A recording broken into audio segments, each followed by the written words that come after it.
Hello and welcome to the first episode of Gaming News at Noon with Boom. I'm your host, MrBooMStickXL.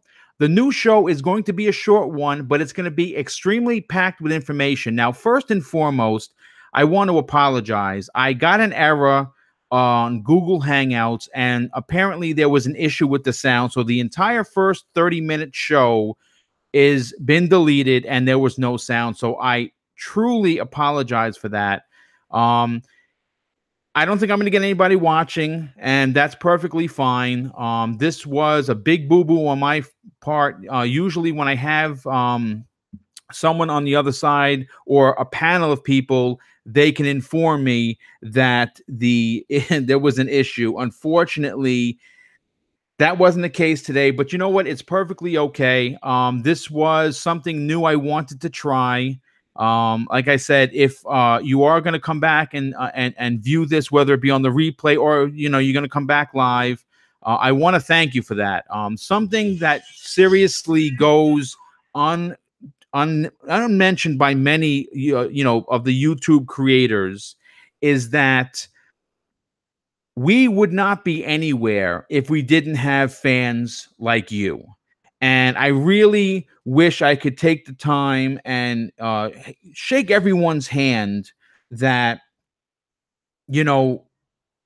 actually supports this channel. I'm closing in on almost 1,200 supporters.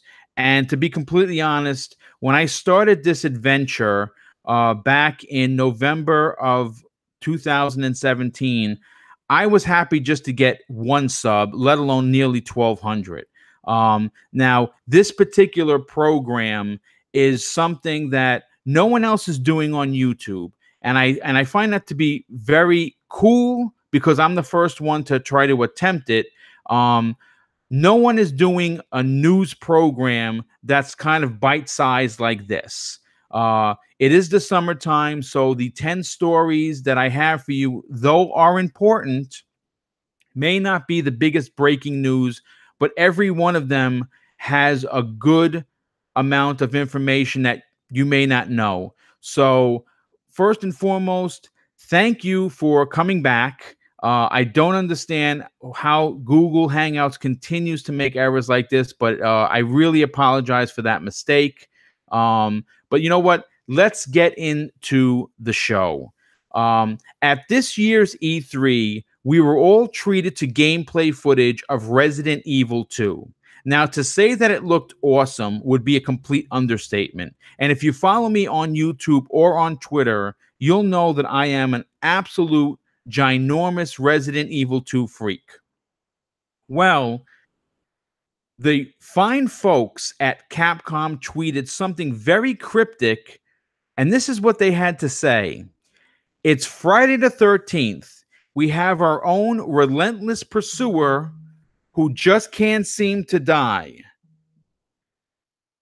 With a car, and in their offices, they had a cardboard cutout of the nemesis at the top of the stairs. Now, to be completely honest, this does not come as a surprise to me simply because an anonymous poster on the 4chan forums stated that inside sources at Capcom have said that if the Resident Evil 2 remake did well, and I'm expecting it will be, they would greenlight a Resident Evil 3 remake.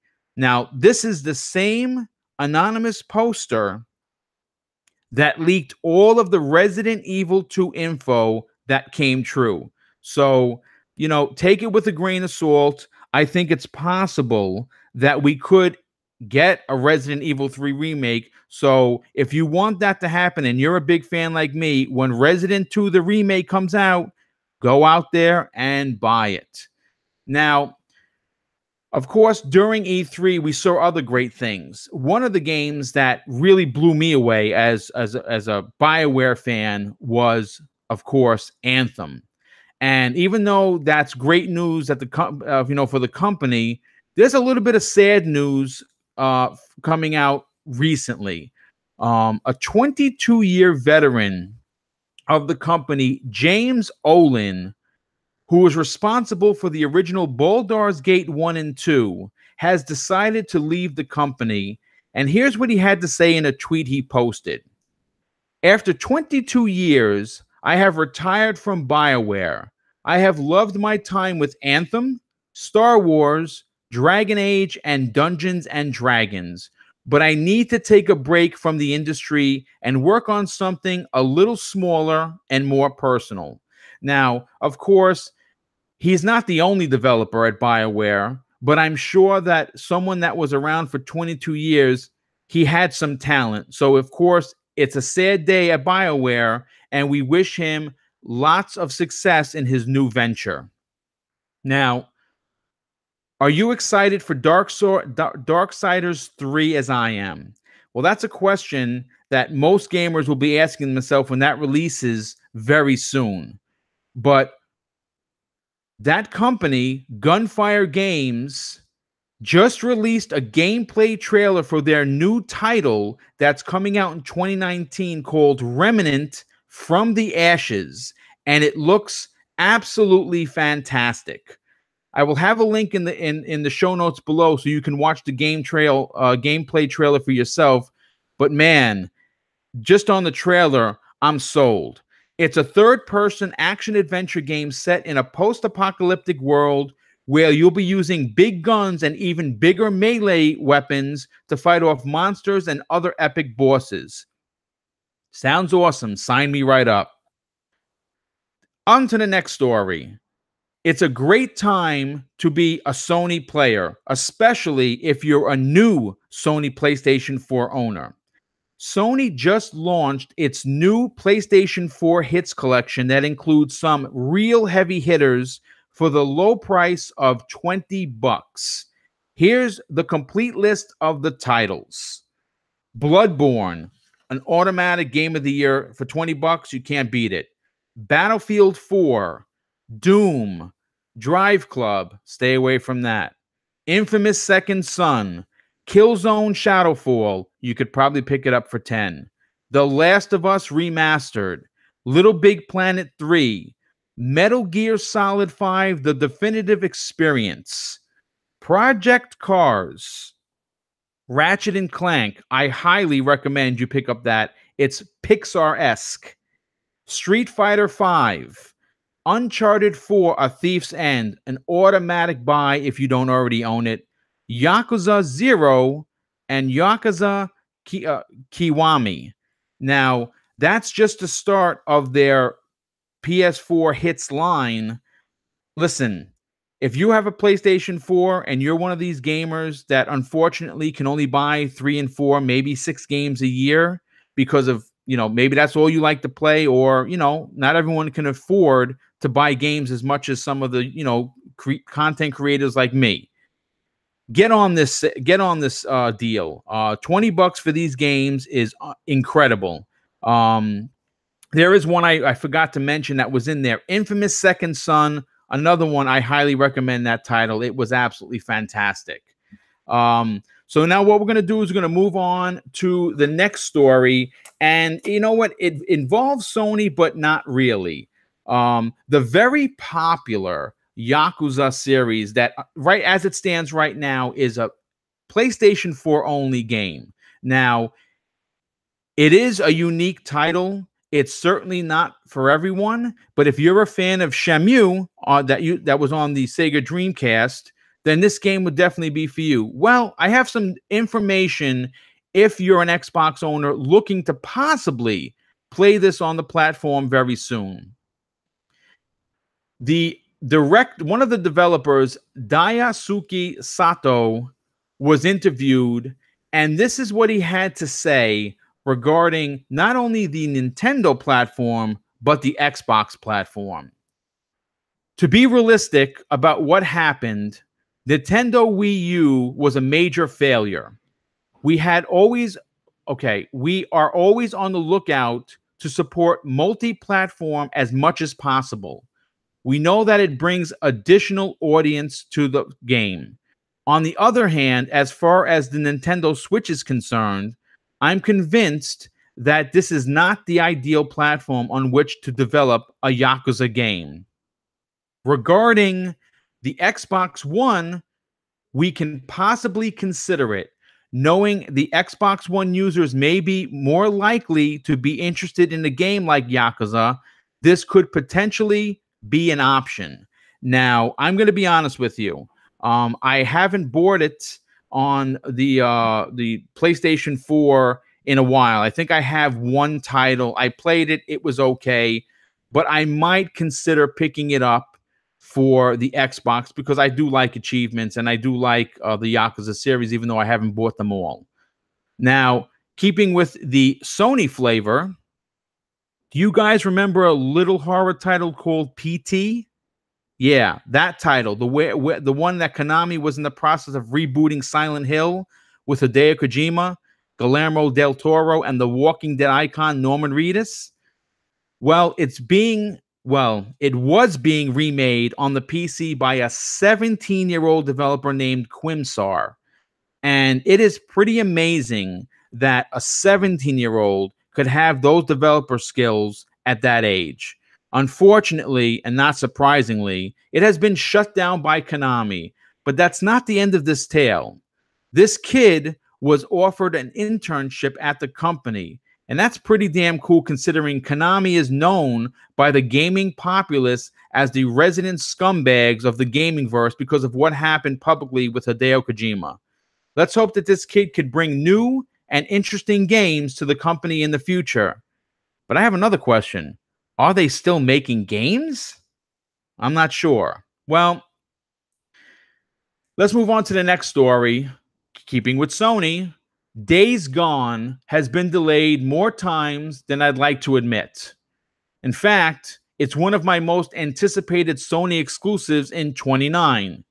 It's also widely known that I'm a huge fan of the gritty, third-person, adult-themed, story-driven game style that's found in pretty much every big Sony release. That's why when I heard that Sony's first-party developer, Ben Studio, was in the process of hiring a senior concept artist for a new AAA IP, I got super excited for two reasons. One, that means that Days Gone is finished, and they're just basically putting the finishing touches on a game that doesn't come out for another few months, and that's awesome. Secondly, they're starting to work on a new AAA game that's unannounced. Great time to be a PlayStation 4 owner. Lots of stuff to look forward to. Let's move on to the next. Let's move on to the next story. Well, we'll talk about Microsoft for a bit. Microsoft has been a staunch supporter of the indie developer scene since the Xbox 360 days. And, obviously in the early 360 days, we had incredible titles like Braid and Limbo. And both of those titles found their way to other consoles later on. That trend continued in this generation as well with the ID Xbox program. One of the more notable upcoming titles that should be released this year, and I can't wait for it because it looks incredible, is Ashen. And that's being developed by the team at Aurora 44. Now, they were being interviewed by Gaming Bolt, and this is what Bradley, one of the developers, had to say. The ID Xbox team was our very first supporters. They met Alexis Guerin, who discovered them in 2014, and he introduced them to the big team at Xbox. Bradley tells Gaming Bolt. We shot for the stars with Ashen, and the Xbox team really championed the vision, including the 3 E3 briefings that it was shown at. Now, this is where it's going to be slightly controversial if you're a Switch owner, and of course, if you are a PlayStation 4 owner. The question came up of whether or not it was going to be exclusive. And this is exactly how the article reads. Of course, we asked him if the game would end up being ported to other consoles, namely the PlayStation 4 and the Switch, sometime in the future as well. We were pretty much compelled to do so. I'm sure that the Switch and PlayStation 4 owners would want to play the game as well. Sadly, it doesn't look like a release will be happening on those two systems anytime soon. According to the developer, they're fully focused on launching the game on the Xbox One and PC for now. And this is a direct quote from one of the developers. We don't have a PS4 Switch plan at the moment, as the team is focused on shipping the best game possible first for the Xbox. Now, here's the thing. If you are an Xbox One owner and you see games like, all of their crazy first party incredible titles, The Last of Us, God of War, Second Son, Detroit Become Human, buy a PlayStation 4 if you can afford it. The systems are becoming cheaper and cheaper. Don't shortchange yourself because you're loyal to one piece of plastic. If you're a diehard gamer, try and find a way to support multiple consoles. So now this is where I'm going to kind of turn it on to the PlayStation 4 guys. Ashen is probably not coming to your console. And if it is, it's not going to be out for maybe 2, 3, maybe even 4 years. Listen, buy a PlayStation. Buy an Xbox. We always hear about how the Xbox gamers are buying PlayStation 4s, but you never really hear about the PS4 guys buying an Xbox. In fact, you find out they shit on it more than anyone else, and it's a shame because you want to win as a gamer. And the way that you win as a gamer is supporting multiple consoles so you can experience loads of games instead of just being stuck to one console. So again, not everyone can afford it, but if you can, you win as a gamer. Now, I want to move on to the next story, and this is a little concerning for multiplayer gamers. And you know what? The trend does not surprise me.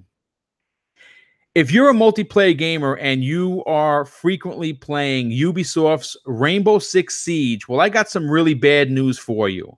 According to recent reports, players of the popular online-only title are being handed out instant bans for the use of foul and racist language. As it stands, the bans are from 2 to 15 days, but Ubisoft will be issuing permanent bans if the bad behavior continues. Now, here's the thing. Truthfully, in my opinion, anyone who uses language that specifies a particular race, creed, color, religion, or sexual orientation should be banned permanently. Online gaming is supposed to be fun, and it's supposed to be a safe space for all gamers. The cursing ban, in my opinion, is just plain silly. But unfortunately, this is the way the industry is going. So be mindful on how you treat others. Now, this is going to be the last story. I'm sorry that this episode is a little short. Again, obviously, I had some technical difficulties, and I do apologize about that. But this is a good one. Since E3, we saw that Microsoft was in the process of buying tons of new talent, including studios. And one of the rumored purchases that they may be making is Remedy Studios. Now, they were just interviewed by GamesIndustry.biz, and this is how the article reads. Remedy, the developer of Alan Wake and Quantum Break sequels, are basically up to Microsoft at this point. The publishing rights for both of those games are owned by Microsoft. So if they're going to move forward, Microsoft has to give them the green light. Speaking with GamesIndustry.biz, Remedy CEO Tero Virtala said that since Alan Wake was made in collaboration with Microsoft and Quantum Break is an IP that's owned by Microsoft, then the sequels to both of those games would need their say-so. And this is how it continues. They decided not to take Quantum Break further, said Virtala of the sequel for Quantum Break. Now, in regards to Alan Wake, he says they hold the Alan Wake franchise true to their heart, and they want nothing more than to make a sequel. But currently, they are in the process of putting on the finishing touches on the game that's going to be multi-platform called Control. And one of the directors said, "We love Alan Wake at Remedy and think all of us want to see a new sequel." Now, here's the thing. Microsoft is in a very funny situation when it comes to exclusives, and they are fixing that with all of these new studios. But if you're an Xbox gamer like me, and I'm an Xbox first gamer, I would love to see an Alan Wake or Quantum Break 2. I think that both of those stories have a lot left to be told. But, of course, I'm interested to hear what you guys have to say regarding the sequel to this game. Now, listen, uh, this show was supposed to run 30 minutes. It's only been about 21, to be completely honest. And I just want to have some closing thoughts. But I usually have 15 stories, or I want to have 15 stories to go, but it has been really, man, it's been a dry summer. So trying to put these shows together has been a little tough, but I thought that today's information that I provided to you was pretty good. A lot of the stuff I didn't even know, so it was informative to me. I hope that you found this show to be interesting. Now, this is a new part of my channel, and if you've been following me since November of last year, you know that I'm always trying to do new and interesting things for the viewers. I value your opinion, whether it's good or bad. The only way I get upset is if you kind of curse at me, or you're being nasty about it. Then of course I won't pay you any attention, and then your message to me becomes null and void. But I really want to hear from you guys. I want to know if this kind of news program is something that you would be interested in seeing and listening to every Wednesday. Whether, like I said, whether it's good feedback or negative feedback, I take it all as long as it's spoken in a proper manner. So listen, that's going to do it for today's show. I want to first, again, thank you for coming back. I see that there's about 30 people watching. That's pretty cool considering that I had a big boo-boo in the beginning. I got that message, that error message, and didn't even realize it. But listen, hit me up in a DM. Hit me up on Twitter, say, "Boom, this was a great show. Please continue." Or, "Boom, I'd rather have it as a recorded program. I don't really care for the live stuff." Either way, I think it's something that has some legs, and I'm very interested to hear your opinion on it. Please leave all opinions in the show notes. Leave your opinion in the chat. It is greatly appreciated that you did come back, and thanks again so much. Have an awesome day, and I look forward to seeing you in the chat on this Friday's Breakfast with Boom. Thanks again.